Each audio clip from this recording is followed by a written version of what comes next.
Nagkamali man ako, kaya nasaktan kita. Aminado ako na meron akong pagkukulang sa'yo. Sana maayos pa kung ano ang meron tayo mo. Muling ibalik ang tamis ng pag-ibig. Muling pagbigyan ng pusong nagmamahal. Muling ibalik ang tamis ng pag-ibig. Sayang naman ang ating nakaraan. Hello mga ka-surprise buddies! Narito tayo ngayon sa Valenzuela City at muli nyo namang masasaksihan ang panibagong isang sweet at nakakakilig na sorpresa. All the way from Angeles City, Pampanga ay minarapat ng isang nagmamahal na pasurpresahin ang kanyang taong minahal at patuloy na minamahal. Mga ka-surprise buddies, ako si Aldrian Humirang, ito ang Shopless Mebel Shoppers, ang paborito niyong tagahatid ng sorpresa.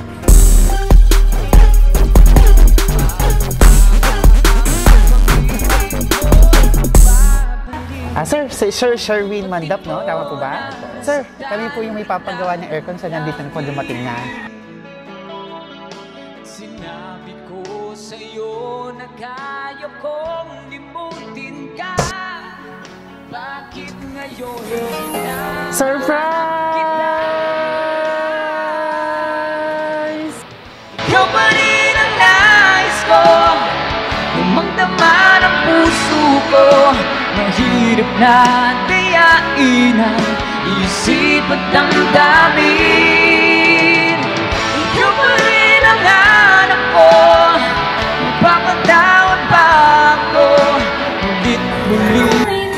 Saan galing yan? Malalaman niyo po mamaya. It's a prank! Walang aircon na gagawin. Dito po kayo sa harap. Kaya pala wala palang gagawin. Sige po, doon po kayo. Gagawin. Sir, doon ka sa gitna. Wow! It's a prank! May nagpapunta sa amin dito para iabot sa iyo ang sorpresa na to. May idea ka na, sir? Sino kaya ang gagawa nito sa iyo? Oo. Wow! Ayan, basahin niyo, sir, yung Akala ko, wala naman pala gagawin. Basahin niyo po yung nakasulat sa banner. Oo. Kita ko na. Basahin niyo, sir. Okay na yun. Sige, dito ka. Ba't Ayun. may video pa? Opo, request po yan na nagpadala para makita ka niya. Ayan. O bali, sir, meron din siyang pinapaabot na regalo sa'yo. Eto. Oh! Wow! Ang sweet naman. So, not ang tawag niya sa'yo. Ay, palayo ko yun. Palayaw mo to. So, madaming tumatawag sa'yo ng not. Pero sigurado ka pati na. dito sa amin. Sigurado ka na kung kanino to galing. Oo. Alam mo na. Oo. Ayan. So, syempre, bukod dito sa cake na pinadala niya sa'yo, ay meron pa siyang mas importante na pinapaabot. Ayan. So, okay lang na dito kayo para makita ka lang sa... Para dito sa yung background. Sige no, dito ka. Yan. Kala ko naman. Para hindi kita tayo nakasampay. Ayan. Saan pa kayo galing? Yeah. Tingin ka, sir, dito sa camera dahil papanoorin ka niya. Meron siyang pinapasabi sa'yo. Pakinggan mo. Dear Sherwin, na-surprise ka ba? Hahaha. Okay na yun. Una sa lahat, thankful ako kay Lord na naging part ka ng buhay ko. Salamat kasi tinanggap mo ako kung sino ako kahit meron akong mga kahinaan. Nagkamali man ako kaya nasaktan kita. Aminado ako na meron akong pagkukulang sa'yo.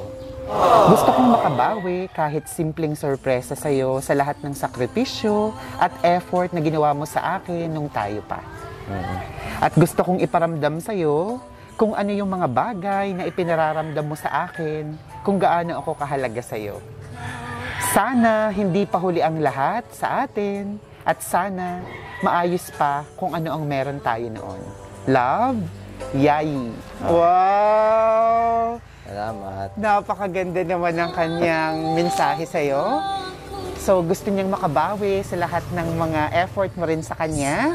At gusto niyang iparamdam sa'yo na nandiyan pa siya at umaasa na sana maayos niyo pa kung anong meron kayo. Kausapin mo siya. Anong gusto mong sabihin sa kanya sa ginawa niyang effort na to? Salamat na lang. Yun lang. Kaya na yan. May gusto ka pang idagdag? Hindi, okay na. Ano gusto mong sabihin dun sa sinabi niya na sana maayos niyo pa kung anong meron kayo? Ay, darating din. Darating din yon. May oras para dun eh. Yun. Ayun. Siguro ano lang muna, focus muna sa trabaho. Focus muna kayo sa trabaho, kanya-kanyang oo. trabaho sa ngayon. Okay. Kasi yun ang importante eh. Mahirap naman magpamilya ng basta-basta lang, di ba? Kailangan meron kang ano muna, stable na... Tama. Oo. Opo. Nasa Kaya- ilang taon na po ba kayo, sir? Ano, Kung di nyo naman... 23. Bata pa. Bata pa Oo. ako. Batang-bata pa. Kaya mas pinili ko muna tapos marami pa akong dapat asikasuhin. Siyempre gusto ko rin makabawi sa pamilya ko, di ba? Tama. Oo. Meron pa akong kasi graduate na ako pero kailangan ko pa rin mag-training mahal ang magagastos ko yun. So parang kaya ang nangyari talaga, gusto mo munang mag-focus Oo. sa trabaho para Trabaho makatulong muna. Oo. sa mga magulang mo, sa pamilya. Unahin ko muna yun. Tama. Saka yung paglipad. Wow. Kasi piloto ako eh. Wow. Yun ang ano ko eh. Opo. Hindi pa ako nakakapag-training. Kaya yun ang mahal. So parang kailangan mo talaga ng focus. Oo, yun. Kung kaya't medyo lumalaylo ka sa kung anong meron kayo noon. Na tiyak naman niya, naiunawaan niya. Oo. Oo.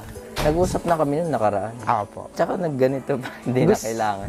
Gusto lang niyang i-express yung Oo. presence Naintindihan niya ko sa'yo. naman yun. Ayun, salamat na lang. Sige. Ayun. Okay na. Salamat.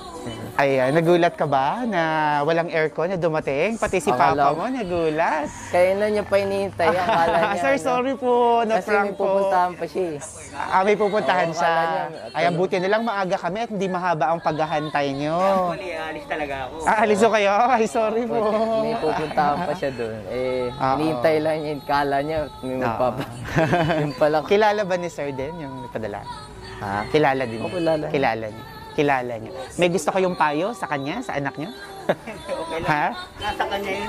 Bihingin ko lang kayo ng advice sa kanya. At saka sa doon sa nagpadala nito. Dito po kayo, sir. Oo. Para mapakinggan din namin yung payo ni tatay. Kasi napakinggan, dito po kayo para wala kayong banderitas. So sabi ng inyong anak, Oo. medyo lumaylo siya sa kung sino man na Na-prank nagpadala ka nito. pala Kasi gusto niya na makapag-focus siya sa Oo, kanya, sa kanyang pangarap Oo. na maging piloto, Oo. sa pag-aabroad, para makatulong sa inyong masuklian ng mga sakripisyo niya. Ngayon po, anong mapasasabi niyo sa kanya at sa nagpadala nito? Hindi, papasalamat naman ako sa mga ginawa niyang ano.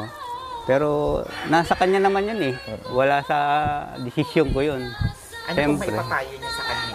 Sa kanila? Sa kanila? Sa akin naman, wala akong maka-advise kundi nasa kanila naman yun eh. Sila ang makikisama. Kung ano magiging desisyon niya, okay lang sa akin. Mga nasa anong edad po ang ideal para sa inyo na mag-settle siya for good? Hindi, for the meantime kasi magti-training pa siya. Bata So, pa. mga 25 above or 20, ganun. Kasi ako na nag-asawa ako, 28 eh. Opo. Kaya may edad na rin ako nung... Opo. So mga 28 din Oo. sana idea. Mga, nasa kanya, baka 25 above. Pwede na. Pwede na. Wow, Ganun. pwede naman, sir. O, kasi ang gusto niya mangyari, gusto niya muna mag-invest sa sarili niyang mag-improve. Opo, tama. Gusto niya rin mag-business eh. Ang business ko, aircon. Gusto niya pilot. So, for the meantime, ngayon, wala pandemic, tinutulungan niya muna ako. Siya ang nagkasama ko sa business ko, sa aircon. Kaya, abang walang training sa pilot, yun ang Tama. Oo. Sir, ano masasabi Ni-interview niyo sa siya. kanya bilang isang anak? mabait na bata to. Ini-interview Parang siya. ako rin yan eh. Walang bisyo kundi kumain lang. Wow. Mabait yan. Kain lang At sa sir, labas. saludo ako sa inyo ha, Oo. sa edad nyo ngayon. Nung araw, di ba, mga bata na Oo. nag-aasawa kayo, 28. 28 to. Wow. So, idea, Oo. huwaran mo ba si tatay? Ano tawag, tatay? Papa? Papa. Papa. Oo. Ang Ayun, Papa. age gap namin ni Mrs. 8 years. Miss ko bata pa rin nung nung nakuha ko. Oh. 21, ako 29, ganun. Opo. 8 years ang gap namin. Saan mo papayo niyo sa kanila kung ano man yung gusto Oo, kung nila? anong gusto niya, okay lang sa akin. Basta kung ang pangarap Yun niya ang kasi usapan mag-train. namin yung nakaraan. Mag-training muna siya sa ano. Oo. Nakita na rin ba? Kilala din niya? Kilala ko yung babae. Ano gusto mo sabihin sa kanya? Mabait naman siya, walang problema sa akin. Kaya lang yung... Kala ko may napag-usapan nila, hindi ko rin alam kung ano. Natano ba yung sinabi niya na ano? Kailangan mag-stable na siya agad siyempre. Hindi naman basta-basta Hindi yun. basta-basta. Gusto niya muna talaga flying, training. Pandemic ngayon, kaya Wala tayong magagawa nangyari yan hindi naman ginusto kaso lahat ng yung mag-pandemic. babae yata, nag-aapura, hindi pa naman siya prepare Kaya gusto niya mag-improve muna. Yun lang masasabi ko. Pero mabait tong anak Pero ko. ako, sabi ko naman sa kanya, walang samaan ng loob. Oo. Ganun naman. Darating yun, tayo kung hindi. Di ba? Diyos lang nakakaalam nun. Di ba? Kaya, hintay na lang. Let's wait. See kung ano mangyayari. Ganun. Basta ang sabi ko, focus muna sa kung dapat gawin. Siya sa kanya. Ay, Sa kanya, siya rin naman, di ba? Kasi nag-aano pa siya nag-aaral pa rin siya masteral. nagmamaster siya. Oo. Kahit ka-batch mo rin halos siya. Hindi, mas matanda siya sa Mas akin. ahead siya. Nang Laking 6 difference. years. Ng 6. Oo, matanda yung babae, baliktad naman. Baliktad sa inyo Oo. naman. Pero sa inyo yun, walang problema. Walang Di po ba? problema. Napatunayan nyo na Oo. age doesn't matter na Oo. inyong misis. Kaya lang, siyempre, yung babae, medyo may edad na gusto na rin nata mag-settle down. Hindi pa prepare yung anak ko At for sure, mauunawaan naman. So, it's a matter of pag-aantay. Ayun. Yun. Time will come naman. Yun naman talaga ang dapat. May Okay. tamang panahon sa lahat. Yun lang. Tama. Sir, hanga ako sa inyo. Napaka-matured nyo rin sa edad nyo na 23. Nagmana kayo kay tatay. Iba klase yan. Opo. Wala akong masabi, wala rin bisyo yan. Kaya kung family set, yun ang masasabi ko sa kanya. Hindi mahilig sa Kaya kanya. maswerte po yung matyagang maghahantay. Opo. Ayan. So, sabihin mo sa kanya. Maswerte siya kung siya ang makuha ni Sherwin. Kaya ito, mapapangako ko sa inyo, walang bisyo to. Kain lang. Wow. Oo. Sir, saludo ako sa inyo, Oo. sir. Wow. Thank you so much. Ano pong pangalan ninyo? Si Frank po. Si Sir Frank. So, kanina gusto niya nang ibaba yung aircon. Sir, sabi ko, Kala ko talaga may gagawin. Naghintay ko. naghintay kayo, sir? Ayan. Hindi, talaga sabi, ko may sa kanya, pupunta may raw. darating pa. Huwag ka muna umalis. Kasi pupuntahan pa siya saan Santo, dito lang. Diyan lang malapit. sa Fortune. Kasi meron akong trabaho para bukas. Gusto kong ma-ready yung mga material. Kami at konting oras lang kayo nag-antay na. Kaya hindi ko na siya Piko pa siya pinaalis Maraming salamat, Pala. syempre. Okay. Kinasabot namin yung kaibigan ng ano mo. Nasaan na si ma'am? Andiyan. Ayun, Ando sa loob nasa yata. loob si ma'am. So, kaya naging successful ang ating prank. Ayan, so sir, anong pakiramdam na nasa-surprise? Okay lang. Nagulat ka ba na may dumating na ganito? Ayan. So bago tayo magpaalam sa ating video dahil for sure, papanoorin niyo ito ng paulit-ulit. Ano pang gusto mong sabihin sa kanya? Any final message? Ayun na, sinabi ko na na yun, darating naman yung time para doon. Focus muna tayo sa mga kanya-kanya nating sa buhay. Yun naman mahalaga di ba? Yun lang. Basta walang samaan ng loob. Yun lang. Ayun. Thank you, sir. At ma'am, naku, very successful ang pag-prank niyo sa kanila. Halika, so sayang lang at hindi natin nakuhaan ng video si ma'am kanina. Ay, okay lang. Ayan, dahil Kasabot si pala ma'am to ay eh. kasabot. Ganon? Dito po kayo, very successful ang pag-prank niyo. Ganon? Sayang hindi nakita sa camera. Mukhang na-convince niyo talaga sila. Oo, Na kasi... mayroong papagawa na aircon. Yeah, kaya ngayon patay ako. Wala silang gagawing aircon, kaya maghahanap ako ng kliyente talaga. Ma'am, medyo dami ko kayo sa kanya ng konti. Okay. So, ma'am, ang kakilala niyo sa kanilang dalawa, yung pong, ang mas pinakang kaibigan niyo sa kanila, yung pong girl, yung Hindi, pareho sila. pareho silang kilala. Oo, pareho. Sabay ko sila nakilala sa aming Ha? Father Danny na na Kura Paroko dati. So, paano niyo po nakilala yung dalawa? Through Father Danny, sa aming Kura Paroko, sa Parish of the Holy Cross, nakilala ko si Sherwin, tapos pinapunta ako ni Father Danny sa bahay nila, nakilala ko si Yayi. Si Yayi is Marie Frances Mayo. Doon ko siya nakilala. So, kahit sandali lang yung panahon na pagkakakilala namin, pagkakakilala ko sa kanilang dalawa, sweet sila para silang bata. Naghaharutan, ganyan. Tsaka kahit matagal yung hindi sila nagkikita, talagang pa nagkita, sweet sila. Sayang lang at may nangyaring hindi, siguro sa tamang panahon nga, medyo space muna kasi may mga dream si Sherwin na gusto niyang maabot muna. Ganon din naman si Yayi. Alam ko naman na makakapaghintay ng konti. Konti lang Actually, naman. kung di nyo narinig kanina si tatay nga, okay na sa kanya, 25. Oo. Sa 2 years lang. Ano, mabilis lang ang panahon, mabilis lang ang panahon. Focus May muna. paipapayo kayo kay Ma'am Yayi Kay at Yayi. Sir Sherwin? Kay Yayi, basta focus lang siya sa work niya, sa sarili niya, mahalin niya muna sarili niya. Sunod, pamilya niya muna, doon siya mag-focus.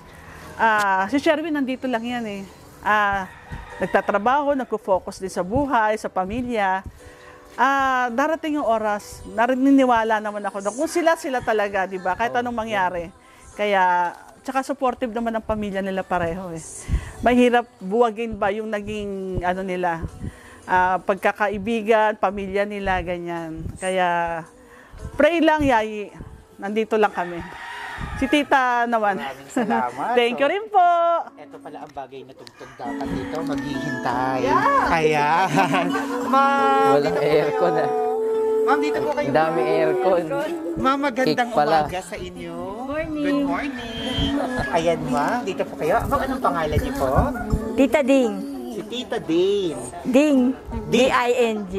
Si Tita Ding. Ayan. Si Tita Ding, kanina nagsalita ang inyong asawa at nakapagbigay din siya ng payo, ng mensahe sa inyong anak at kay Ma'am Yayi. Ayan. Kayo naman po, bilang nanay ni Sir Sherwin, ano pong maipapayo niyo sa anak niyo at sa kanya when it comes to sa larangan ng Pag-ibig. ng pag-ibig?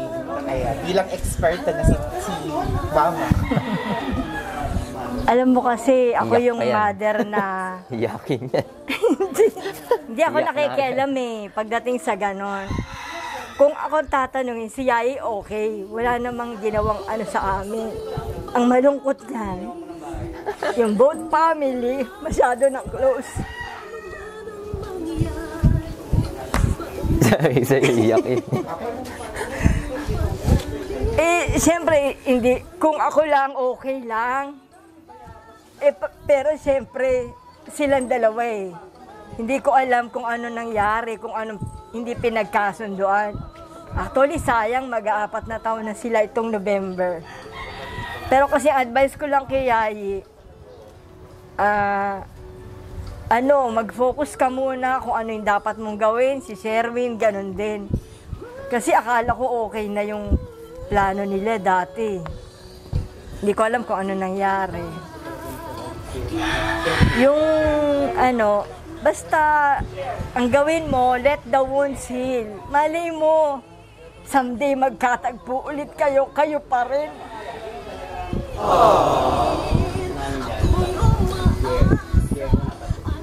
Kung ako, walang problema sa akin. Di naman ako makikisama eh. Si Sherwin eh, di ba? Pag mag-asawa na sila. Pero kasi tinatanong ko siya, kung ano sabi niya, magpo-focus daw muna siya sa gagawin niya. Lalo ang dami nangyari, nag-pandemic. Actually, hindi siya makapagtuloy ng flying niya eh, dahil sa nangyari. Actually, nakabayad na kami doon ng exam. Pero ganyan, di ba? Akala ko okay na sila rin lahat. Pero Naging emotional si Mami kasi yung family ni Ma'am Yayi at yung family niyo masyadong close. naging close na. Oo. So naging malapit na rin kayo. Kasi bago sila, kami muna. Nung mga magulang ko. Oo, yung lola, yung lahat. Kasi nag-umpisa yan ako, nagsasalba ko sa simbahan. Oo. Tapos Sa yung Krista ni Father. Danny, mga tito niya yun. And then, Ang nangyari, Oo. nag-training ako sa Clark. Eh si Father, taga Pampanga. So, ano Doon siya nangyari? pinatira. Pinatira ako ni Father. Nakilala ko yun. oo, Kasi ganon. nandun lang sila nakatira sa paligid eh. Nandun sila sa katabing bahay Sa ng lola Angeles, nila. So ang ganda ng foundation. Oo, niyo. maganda. Talagang pinatagpo kayo with Oo. God's grace. Oo. Sabi ko, ang problema nga nun, yung age gap. Pero sabi ko, age doesn't matter, basta Kayo po ang nagkakasunod. patunay, di po ba? Ilang taon po ang agwat niyo at saka ni Sir Olet? Na nabanggit Mas niyo? matanda siya sa Ng akin. ilang taon po? 8. Walo, parang kapareho lang nila. Sila ay 6 Six, lang. oo. Kayo po ang buhay na patunay. Yay! Age doesn't matter. So ito po ay, kayo po ba, pinag-intay niyo po ba si Sir o pinag-intay kayo ni Sir? Ano po bang story niyo? Ha? Pen pala ko nasa abroad. Nasa abroad siya, no? Ilang Penpal taon pa po, uso na. ilang taon na matyaga niyong pinag-intay ang inyong... Ano nung umuwi, sabi niya, pakasal na tayo. Siyempre, iba-iba naman ang love iba-ibang story. Oh. So sa inyo po, ang mapapayo niyo sa kanila ay... Ang mapapayo ko lang, huwag mawala ng pag-asa, mag-pray sila pareho. Kasi, tandaan mo yon, Yayi, kung kayo at the end. Kung kayo pa rin. Sabi, ang haba man daw ng prosesyon. Sa simbahan. Sa simbahan din tutuloy. Halinawa. At Oo, tingnan oo. natin, only God can... Oo, sana Ayun. nga. Napakaganda ng message ni Ma'am. Palakpakan. Wow, thank you very much po. Thank you very much. Thank you, Ma'am. Thank you po. Ayan. Kasi kuya, bulag ako. Opo. Malabo yung mata. Yung isa wala. Yung isa po nawala. Ayan, di bali po. Ito lang. Yan, pag nakatingin ako sa kanya, siya lang, hindi kita makita. Yung isa po. Kailangan gaganyan naman. Hindi. Okay Diabetic lang po po kasi. yun. Naging diabetic. Ayun, pagaling po kayo ha, pero mukha naman pong healthy pa. Dahil ang pangarap ng inyong anak ay para sa inyo. Sabi niya kanina, gusto muna niyang makabawi sa inyo. Napakaganda ng payo ng inyong mga magulang. May gusto ka ding mensahe sa magulang ni Yayi para mainawaan din nila yung naging decision mo? Ayun, kila... Ito yung chance mo kasi mapapanood ka nila. Tita Ani, tsaka kay Tito. Pag darating naman ho yun eh. Yun naman ang usapan namin na kailangan makapag muna ng sarili, tapos maging professional, ganun. Matupad yung mga gustong hangarin sa buhay. Darating naman ho yun. Wala naman po kung samaan ang loob sa inyo. Naging mabait naman din po kayo sa amin, ganun. Yun, salamat po. Salamat. Yun. Kila Tita Ani. Tsaka kamusta po kayo dyan? Kay Lola. Lola, kumusta ka? Nadalaw kami soon dyan. Yun lang. Wow, napakabait. Thank you very much for being so sport at nairaos natin ang pasurpresa. So, mga ka-surprise buddies, talaga namang napakaganda ng ating napanood at ang ating narinig. Talagang dumaraan sa pagsubok ang mga relasyon. Only God can tell and only time ang makakapagsabi kung ano talaga ang mangyayari. So sabi nga, kung kayo ay kayo. So antayin natin ang susunod nilang kabanata at i-wish natin ang pangarap ni Sir Sherwin na matupad. Na sana ay makapag-abroad siya, maging piloto, makalipad. At si Ma'am Yayi naman, Lilipad tayo soon. yes, i-claim niya. So lilipad, kasabay ng mga pangarap para sa pamilya. At sana si Ma'am Yayi matapos niya ang kanyang pagmamasters. At soon, pag muli kayong pinagtagpo, ay pareho na kayong handa. Professional-wise, financially stable, at pareho nyo nang natulungan ng inyong mga pamilya. Tama. Maraming salamat sa inyong mga ka-surprise buddy. Sir, okay lang po ba na i-share natin yung moment para mapanood ng family niya, mapanood niya rin? Okay. Magsisilbing remembrance to. And after, kung ilang taon man, pwede niyong balikan na eto pala yun. So thank you sa paghahantay. Gaya ng tugtog na to, maghihintay sa muling pagbabalik. Mga ka-surprise buddies, muli kasama natin si Mr. Sherwin Mandap. At pasalamatan natin ang sponsor ng surpresang ito all the way from Angeles City, Pampanga with love. Galing kay Miss Marie Frances Mayo. Thank you very much. Ayan, so talaga naman good job. At least na-express mong muli ang sa pamamagitan ng surpresang ito ang nasa sa loob mo. At for sure na naramdaman naman ni Sir Sherwin ang gusto mong iparating sa ginawa mong ito. Ako si Aldrian Humirang, ito ang Shop Best Mebe Shopper. Sir, mapapanood mong video na to, lalabas kayo dito sa aming Facebook at YouTube. Ayan. Maraming makakapanood dahil more than 800,000 followers na kami sa Facebook, road to 1 million. Kaya naman, kung kinilig kayo makarelate sa story na to, please don't forget to like, comment, and share this video. Tag down, comment down below yung mga loved ones nyo na dumadaan din sa ganitong pagsubok. Everyone, let's all spread happiness and love. Bye-bye!